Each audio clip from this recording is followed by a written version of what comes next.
Hi, everyone. It's Tessa. And Joe. From the Unveiling Paradise podcast. Tessa, summer is almost here, and so many of our listeners are about to have their epic destination wedding. And we are so excited for you guys. Before the big day, guys, we want you to make sure you listen to these 3 episodes. Episode 62, Deep Diving Your Wedding Ceremony. Episode 53, Questions Your Wedding Guests Will Ask. And episode 31, the final countdown to your wedding day. And if you're planning your wedding here in Hawaii, hit us up and ask us about our Unveiling Paradise podcast promo. Happy planning. Hey, everybody. Welcome to another episode of Unveiling Paradise. Hi, Joe. Hey, Tessa. How you doing? I'm okay. How are you? It's so good. I'm going to be honest, guys. It's real hot today. Joe has decided to turn the air to like full warm in our recording studio, and I'm sweating. You're sweating because we have guests on our show today, and you never know what they're going to say. It's a full house in here, and we're so excited. So before we introduce them, can I tell you a little something? Yeah, let's go. So, Joe, I say this all the time. You have to vibe with your wedding vendors, especially your wedding planner. Yeah, and your photographer. I guess that's not as important, but as a wedding planner, we are with you literally every step of your planning process. So if you don't like us, if you don't think we're going to understand what you're saying, if you don't think we're going to advocate for you, it's going to be tough. Yeah, but guess what? So is your photographer. Your photographer is going to be with you the entire day. Like when you're getting dressed, when you're doing your hair and makeup, all the way through to the end of the night when you are wasted. You want to make sure that you're vibing with your photographer. Well, and if you're wasted, you want to really make sure that photographer likes you and makes you still look good. And you don't look horrible in your photos, right? Exactly. Trust them. Puking right? in the toilet. Yep. Nobody wants that picture. So you got to trust your photographer, Yeah, right? Exactly. Tessa, this is really funny because we have our own in-studio guests today. And the thing that I love about them is they are actual clients of ours and we totally vibe with them, right? And I think they vibe with us. They vibed with me. They vibed with you first and then they started vibing with me later. Barely, but yes. Yes. So we have today our real life wedding couple, Courtney and Kris. They just got married and they are literally just fresh off the aisle. And we have so much we want to talk about because your wedding was awesome, but you have a lot of things to share of like what you loved and hated about the planning process and some of the things that went into the wedding. So welcome to the show, guys. Thank you so much for having us. This was like a dream come true for me. Let me just also tell our listeners that they are podcast listeners. They are Unveiling Paradise podcast listeners. So they are fans of the show. Oh, yes. But this is really interesting, Tessa. There's sort of a split amongst them because one of them is on Team Joe and one of them is on Team Tessa. I don't know why anyone would be on Team Tessa, but Everyone's they are. on Team Tessa. So this is going to be fun. I have my homie over here. Can tell who. But so let's talk about you guys really quick. How did you guys meet? When did you get married? You know, fill us all in on like how everything played out for your wedding day. So we were both working at Whole Foods. I was a bartender. She was a cashier. On her 21st birthday, one of her coworkers decided to celebrate with her at the bar and get her a drink. And we were both single at the time, obviously. And we just got to flirting. One thing I told her was, when are you going to take me out? It was kind of a random He was statement. so confident. Yeah, random statement. that. Very out there, nothing straightforward. It just happened. And then we just went from there. We spent time together and then COVID happened. And, that led to really spending a lot more time with each other. And I think that's what grew our relationship from there. So guys, just so you're wondering, you can hear Chris's voice, but he is also very handsome. He's got these amazing eyes. I'm sure when he was like, when can I take you out? When do you want to take me out? Like, she was swooning. I was frazzled because, no one is so forward. Like, when are you taking me out to dinner? I was like, excuse me? Who does he think he is? But You're like, it next worked, week. right? We'll do it. But I guess it worked because we're married now. So I love that. And so you got married how many years later? Tell the rest of the story. So we got married, I would say 3 years later. He proposed to me at Lani Kai Beach, which was one of my favorite beaches ever. And I was sick that morning and he was like, it'll be all worth it. Like, don't worry. And I was like, oh, well, we're just going to go see the sunrise. Like, what is going to be so worth it about it? But then he proposed and that began our adventure. And then we met you two. So were you kind of like crabby in the morning? We're like, I don't want to do this. And then after the fact, you're like, oh my gosh, I'm sorry. I should have had a better attitude. No, I actually had a good attitude the whole time. Because I was under the impression we were just taking sunrise pictures and I'm always game to take pictures of us. So I was like, okay, yeah, sure. It'll be all worth it. But I didn't expect to get proposed to. Yeah. Well, welcome to the show, guys. We have so much to talk about. You guys are fresh off your wedding. There are so many different tips you guys have for us of things you would absolutely do, things maybe you would skip. So let's get into today's show. Welcome to Unveiling Paradise, your go-to destination wedding podcast. I'm Tessa, wedding planner and owner of Fred and Kate Events. And I'm Joe, wedding and adventure photographer of Joseph Esser Photography. We are based in Hawaii, one of the biggest, most popular locations for destination weddings. We want to share our real-life experiences with you, give you insight from a professional's perspective, and still make sure you're having fun in the process. We're huge believers in the fact that planning a destination wedding can be one of the most amazing experiences, and we want to bring you along. We're so excited to talk with you about weddings, Hawaii, and everything else under the sun. So pack your bags and let's get started. Welcome back, guys, to the show. Today, we are so stoked to have one of our couples, real-life couple that got married last month, in fact, Courtney and Kris. We are talking today about their wedding, things they loved, and things that they wished that they did differently. Tessa, before we start, we just have to mention this. Like, there are couples that we meet as vendors, as you're a coordinator, I'm a photographer, that I am. You have these like really great connections with. These are our couples that like they're excited about their wedding.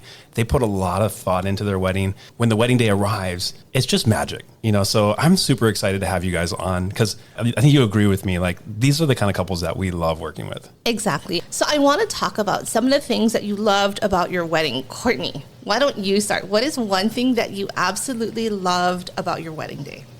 So one thing that kept coming up into our process of planning our wedding was this must-have vendor that we had to book, which was called Kalele Eats. And if you're not from here, they do desserts, late night snacks, and I personally really wanted the malasadas and the affogato station. And that's something that Kris was fighting me on for so long. And so we came up with a deal. He said, okay, if we don't reach our cap, which was 150 guests, anything underneath, we could book the vendor. And so it happened. We cut people. We cut people. No, I'm just kidding. So while you guys were planning, did you guys come up with like, this is like our must have, this is Courtney's must have, Kris's must have? Like, did you guys like negotiate that a little bit? Did you have that like kind of written out, or was it just like, I really want this? Yeah, so actually we had 3 vendors. It was linens, Kalele Eats, the after snack, and then it was photo booth. And Kris was like, no, we're not doing the photo booth. And I was like, well, why not? And he said, well, we have a beautiful venue. It's not important. And so my must-have was Kalele Eats. And we spoke with Tessa, and she was like, it was something that came up every single time. And so I had to kind of negotiate what I wanted. And so, yeah, that's what happened. So I love that. And again, right, going back to the beginning, it was always on the top of Courtney's mind. Right. Mm-hmm. And so I think at the end of the day, when we secured it, that is kind of what cinched it as this is going to be Courtney and Kris's wedding. This is their vibe. This is their thing. So booking that vendor, even if we maybe went a little over budget, or even if we have to cut some guests, or even if we had to make other sacrifices, that was really at the end of the day what she really wanted. And let's be honest, those malasadas and the affogatos were amazing. Yeah, and I'm Team Tessa because she stood in line for me. Yeah, I was the first person who got because I made sure you got it first before anybody else. I knew that was your priority. That is so nice. I was taking photos at that point. I would have totally done that for you, Courtney. We ran out by the time you were done. Sorry. Well, we've heard from Team Tessa, whatever. But let's talk to Team Joe. So, Kris, like, what was like your top thing, like the thing that you love the most about your wedding day? I think, honestly, it was the venue and the space and the environment that it created. When we were looking for venues, my biggest site was having a feel of being in Hawaii, right? So it was either beach or a nice, beautiful, green, lush backdrop. And I think when we had saw Ko'olau, that was where I was like, this is the place. And we both had, agreed on that when we had saw it. And so having everyone there to, experience that, having the officiant, really embrace a lot of the Hawaiian, traditions and things like that, really made it just feel all that more real. I think a lot of people had told us, it was a beautiful wedding, best wedding that they've ever been to, and just the aura that it brought when, Kavena was speaking just created a different aura for everyone and just had a different feeling on the wedding as a whole.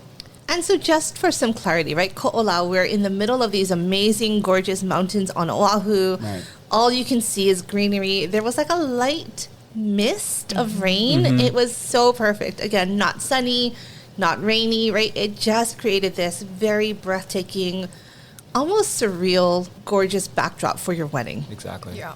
So as you're planning your wedding, and I guess just for all of our listeners, is this something that you had in the front of your mind where it was like, here's our vibe. We've already figured out we want to be, having more of a Hawaii theme, a Hawaiian officiant, being, like in that landscape. Was that something like when you were looking at venues, this was already in the front of your mind, or you fell in love with it and you kind of built that around it? Yeah, so when we had started the whole planning process, Courtney and I had kind of sat down and decided, okay, what are our like top things and what are, maybe things that are not as important. And for me, especially, not being from Hawaii, it was more of I want everyone who is coming to feel that. And so that was always on the forefront of our minds of, okay, the venue has to portray this beautiful scenery, this beautiful sight for not only us, but for everyone who is partaking in our wedding. I think it creates an experience, right? Every time I'm at Ko'olau, it's like you just feel it. Like you're saying, it's just 100%. Like it's majestic. It's like, and it's peaceful too. Right? Super. I'm going to let Team Tessa, Courtney, have one more chance. So why don't you, Courtney, tell us one more thing that you loved about your wedding? I was the most stress-free, calm bride ever because of the vendors that we picked, aka Fred and Kate events. Team Tessa. But also Joe was amazing too. I would have to say come on. him and Henry, great team. But I feel a lot of brides when they look back at their wedding, they have this list of, oh my gosh, I was stressed about this, I was stressed about that, and I just didn't have that because I hired a great team of vendors, and you and your team, to make sure that the wedding goes smoothly and that I don't have to worry about those details. And so looking back at it, I could just savor the moment of getting ready with my bridesmaids, my sister, my mom, my grandmother, and I don't have to worry about, is the flowers going to come on time? Is everything going to be there on time? Because I hired you guys to do that for me. And I'm a control freak. Everything that needs to happen, I'm always worried about it. I'm like, is this going to happen? But that day, I didn't have that at all. I think that's something we talk about a lot on the show, is like vibing with your vendors. Like when you were interviewing with Tessa, like I know you had said you had interviewed with other coordinators, like was it just that conversation, she got your vision, or like how did you know she was the right fit right off the bat? I could just tell that she was going to get what needed to be done, get done. And, a huge investment for our wedding was the wedding planner, and interviewing all these vendors, it's a big price that you're going to pay. So if I am going to pay that price, and I want to make sure whoever is, our wedding coordinator is going to have that happen for us. And so meeting with Tessa, you could just tell that she was going to get the job done, whether or not whatever had to be done, and it was going to get done. Okay, I love that, Courtney, but like I feel like a lot of times when you sit through these interviews, right, you're like, okay, I think this person has great services. I kind of like the personality, but like there's also a relationship that starts to form as you're planning your wedding. Let's talk about that a little bit, because I think like a lot of times when we interview with clients, they're interviewing with us too, right? And we're trying to make sure that we're the right fit for them. What was that relationship like for you guys? Like what was that thing? Like how did your relationship evolve that she was in fact like the perfect pick for us? So looking back at the process, everyone has opinions about weddings. Like your mom is going to have an opinion about what you do. And, for our family, there's so many of them that everyone had opinions on it. And so me and Kris would look at each other and we would say, you know what, we'll just ask Tessa. That's what she's here for.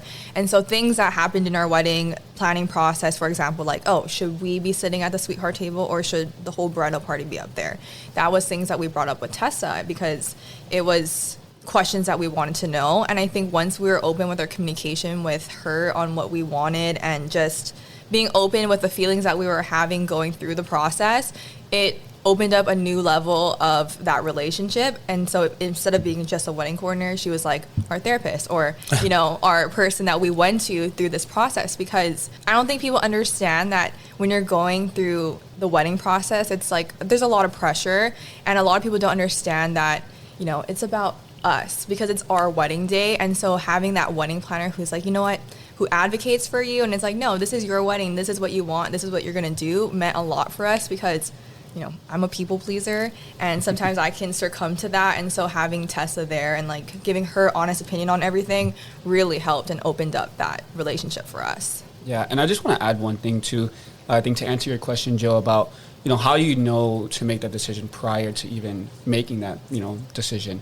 I think one thing is learning to realize that when you're meeting with a vendor, can you separate the business part of the meeting or interview to learn more about the person? I think a lot of times people have their general questions that they may ask just as like business purposes, but when you can converse with someone and have that conversation of things outside of just the planning process, what they provide to you, I think that's where you really start to feel, okay, can I connect with this person outside of the wedding planning process? Because like she was saying, with a wedding planner, they're not there only for the planning process, but they're there to help you through every step of the way. So they need to be able to understand who you are as a person, who you can connect with, and how you may communicate or things like that. So I think that's also important to take into effect when you're looking and talking and meeting with different vendors.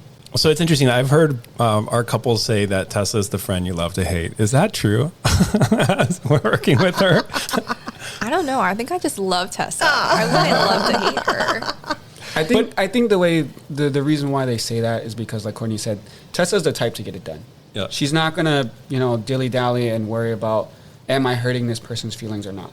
I'm here to get a job done, and I think ultimately she knows what's best for the couple in the sense of she knows what the outcome is going to be. And sometimes I feel like people are making emotional decisions rather than rash decisions. And because she's on the outside looking in, she knows I'm going to do what needs to get done.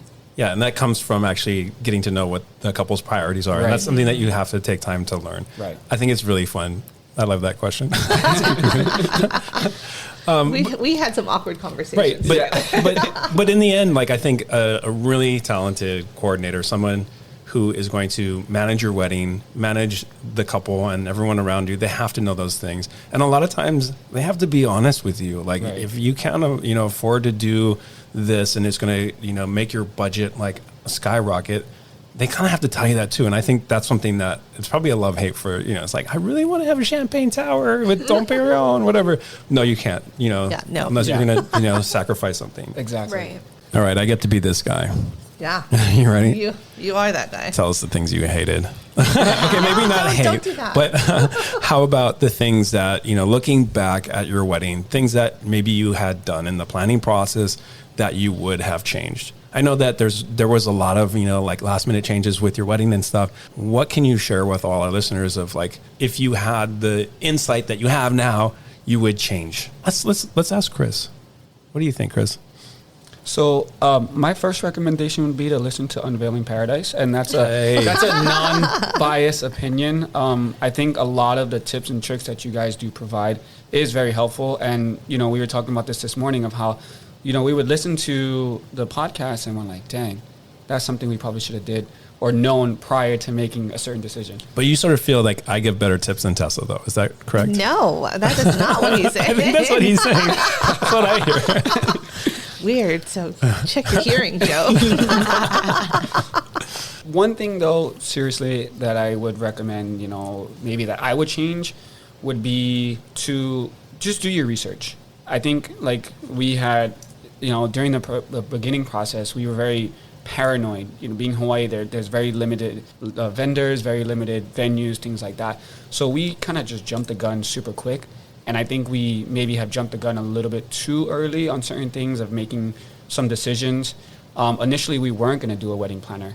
And I think throughout the process, we learned that many venues require it.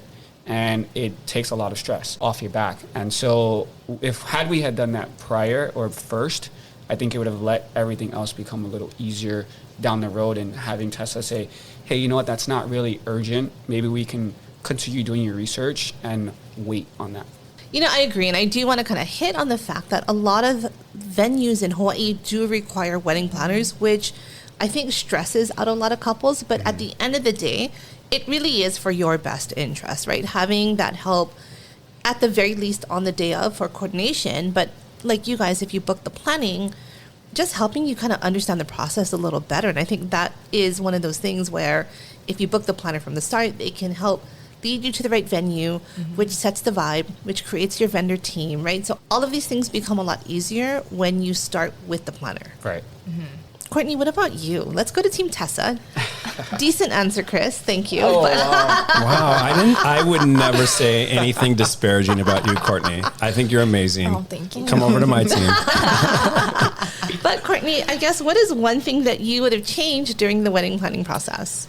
So for me, I would say be very careful about who you choose for your bridal party. And that's speaking about jumping the gun. That's something that I definitely did in the very beginning. I was so excited about the proposal boxes and just thinking about the glitz and glam of, you know, asking to be my bridesmaids. But in hindsight, really be careful who you choose and know that it's a really important duty and task for a bridesmaid or a maid of honor.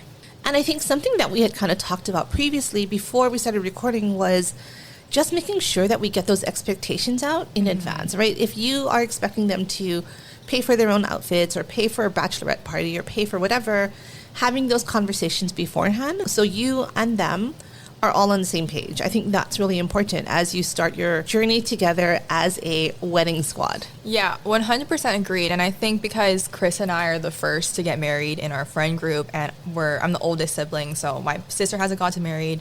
He's one of the only siblings that has gotten married. We were the first to go through this. So definitely setting that expectation is so, so important, because I think a big thing for my bridal party was they didn't know what the expectations were and what the duties of a bridesmaid was. So I think that's where that confusion came in. For sure. And they just had the pretty proposal box. Correct. That I worked so hard on.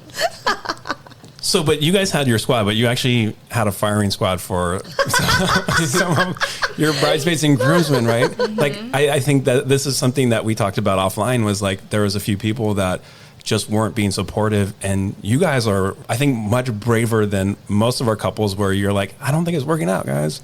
Let's talk about that. Like, how did that come to be? So I think it goes back to what Courtney was saying about jumping the gun, right? Getting excited, making those emotional decisions rather than the thoughtful decisions, and maybe having a time of, I don't know what my role is as a groomsman or a bridesmaid. Can we, like, I would love to, but can we talk about what my job is? And I think that's where a lot of people get misconstrued, is they don't really know what it takes to have that role. And so, you know, when I had my situations with a couple of different people, it was, again, understanding what my wants were. My wants and my vision for our wedding was where there was a lot of miscommunication. And I think having that communication, like Tessa was saying, up front and understanding what the role takes will ultimately avoid all of that, you know, maybe drama or issues down the road, because it just becomes more stressful. Again, a wedding process is so stressful as it is. Having that one less thing on there is just way easier. And I think that's where we were trying to figure out, okay, so what do we do? What do we do from here? How do we avoid this? And we had Tessa, obviously, to help guide us in that situation. But it just came down to what is more important, our wedding or appeasing other people. And I think that's where we made that final decision. And I think that's really interesting. And this is such a great tip to all of our listeners, is like, a lot of times you may be asking someone to be your best man or your maid of honor or whatever it is, but also, do they understand what you expect from them? Right. And you know, I think every wedding is different. Some couples want someone to help them plan a bachelor party and like try on dresses, and you know, there's I think there's so many things, and I think if you can be upfront, you know, and again, like, that's not something that most people think about if they've never been married before. Right. But it's a great tip after the fact. Yeah. Yeah. And jumping into it, I mean, we didn't know what a role intake, you know, for them. And so when we had asked, it was, what is this person to us? How have they, you know, connected with us in our life, and just what is our relationship with each other? And that's all we kind of went off of. But again, it's like we didn't even know what that looked like for us or for them. And so, again, having that communication up front is going to be really helpful to, you know, just make the process a lot easier. So I'm going to open this question up to either of you. I guess, what is another thing that you would change about your wedding? Go ahead, Courtney. You can go first. Yay. So don't have all of your events in 1 week. Events being what? So Chris and I, we had my bridal shower, my bachelorette bachelor, wedding rehearsal, dinner, all in 1 week within the wedding. And it was so exhausting. By the time the wedding came, I was done. That's tricky because like a lot of times for destination weddings, you know, you guys live here, but like a lot of your guests were coming here. It's like you want to try to like get everyone that's important, your family that are traveling, to actually try to involve everyone, right? But yeah, I can see like, I think that would be exhausting. And then your wedding day happens and you're like, oh my gosh, I'm exhausted. Well, going back to the bridal party, so being careful who you choose. We were supposed to have my bachelorette party in February, but because of the planning and things that it just didn't happen, it ended up being that weekend before, and not everyone could come. So it kind of like meshes together on like, you know, make sure you have people that can step up to the plate to plan those things for you, or if you're planning it yourself, know what's going to happen and I wasn't even supposed to have a bridal shower either. So that's something That's a bonus. That's a bonus. It was a bonus. And so I think that's kind of where mine fell apart, whereas the planning wasn't there. But with Kris, because, well, most of his groomsmen were in the mainland, it was already planned to have that bachelor party that weekend. So he knew from the get-go. But mine was a little bit more different, where that's why all my events were in the same week. But either way, it ended up being really nice. My question is for you, Kris, then. Knowing that it was going to be in that same week, was it manageable? Or in an ideal world, would you have preferred it be a month or two in advance? I think the biggest thing was maybe delegating a little bit more responsibility to other people. Her mom had made a good point of during that week of, you know, hosting all these events is, where are we going to get the food from? You know, people are going to expect to be provided food, beverages, that kind of stuff. And so I think we didn't really think about that on the forefront. And so we didn't really plan that part of everything. We thought Hawaii, bring your own food, you know, have everyone chip in kind of thing. And a lot of people are coming from the mainland, so they're already spending a lot of their money. And so we were kind of responsible for a lot of the hosting part of things. And so I think had we prepared things a little bit better and said, hey, can you do this? Can you do that? And like she said, utilizing your bridal party a little more and communicating what can be done to help alleviate our stress would have made things, I think, a lot easier. It's manageable. Like Joe was saying, when you're in a destination wedding, people are expected to kind of have a week packed full of events. And so it was just our end maybe planning a little bit more and just having a little better run around of how things should go. And it would have made things a lot easier, for sure. This is a tricky one. It's a love-hate thing. You have everyone there and you're like, but you also need that time to yourself. You need that time to like get ready, but everybody's there, you know? So I think that's something that you don't want to be stretched too thin. Is there anything else that happened on your wedding day where you're like, oh my gosh, or wedding week where you're like, I wish I had more time or I had more resources or I would have done something. I could have used more help. Definitely not doing any DIY for the decorations. Hire someone, because that was just such a waste of time and a stressor for no reason.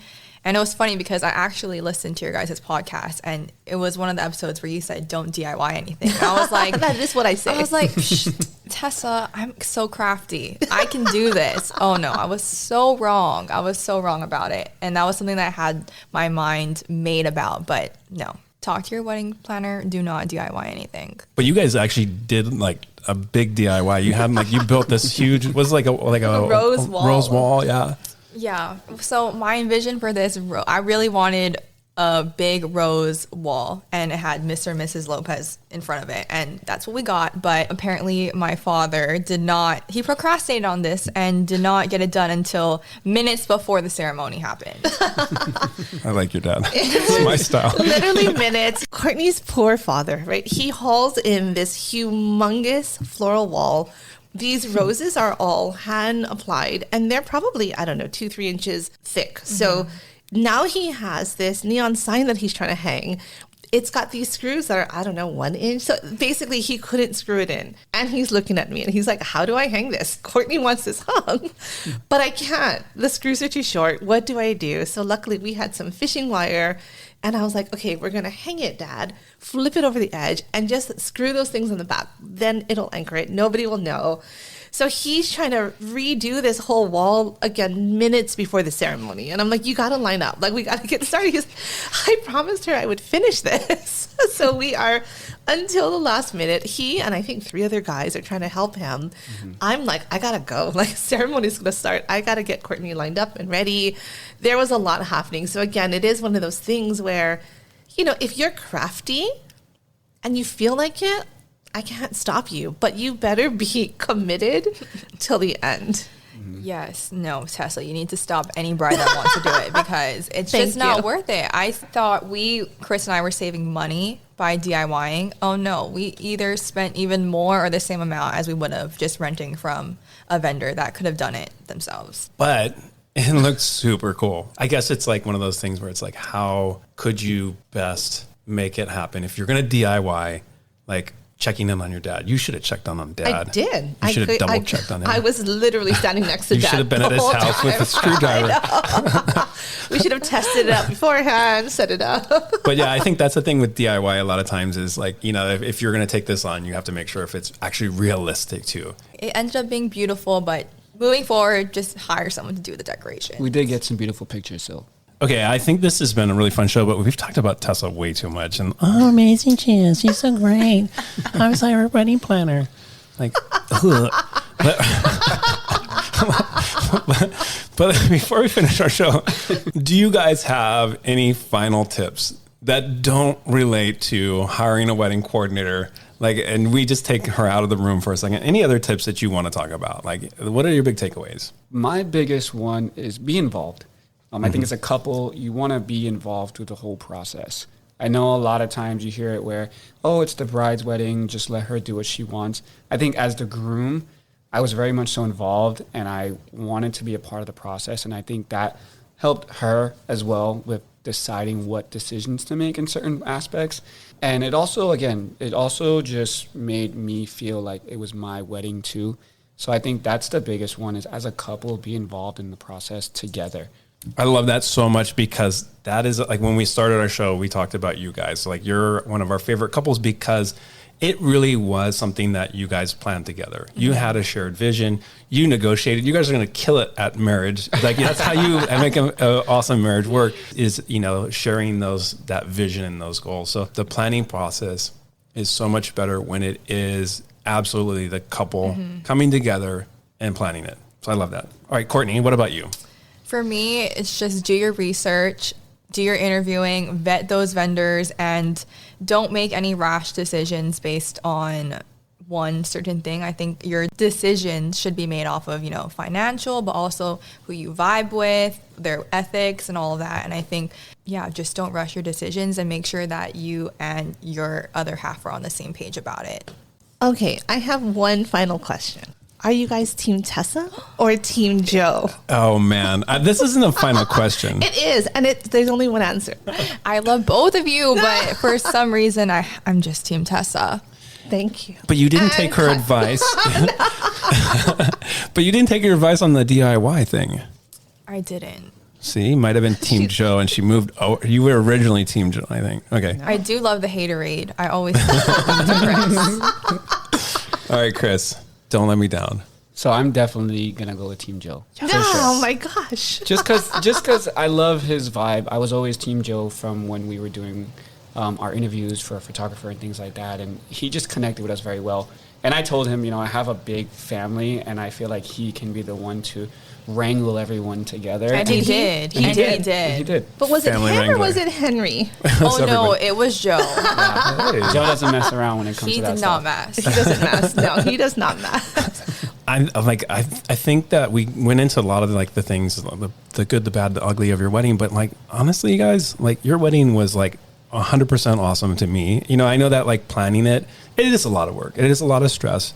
But like, I think when you look back at the wedding day itself, I mean, it's so amazing that we got to be part of it. So thank you guys for being on the show. Anything you want to say, Tessa? I mean, for once, I think I agree with you. You know, it was so fun to have you guys on the show. I love the fact that we went through this planning process together.